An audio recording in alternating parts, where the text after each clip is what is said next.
유재은 관리관을 소환하면 공수처가 확인해야 할 건 대통령 측근과의 통화뿐만이 아닙니다.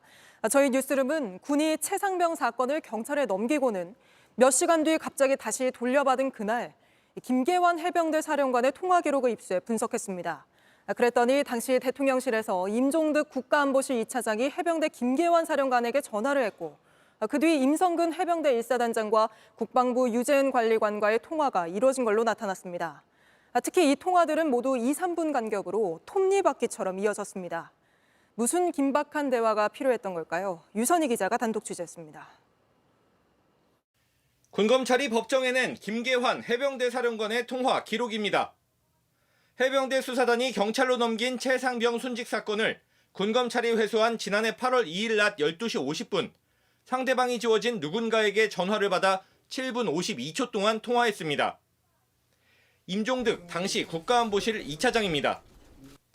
대통령실에서 전화를 받자마자 2분여 만에 김 사령관은 임성근 당시 해병대 1사단장에게 전화했습니다. 바로 이 임 전 사단장을 혐의자 명단에서 빼라고 했다는 게 수사 외압 의혹의 핵심입니다.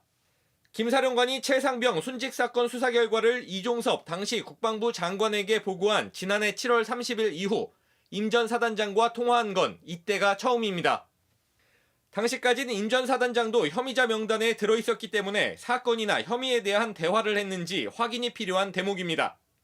그리고 다시 3분 만에 김 사령관은 유재은 국방부 법무관리관에게 전화했습니다. 이렇게 2, 3분 차이로 대통령실과 해병대, 국방부 사이에 숨가쁜 통화가 이어졌습니다.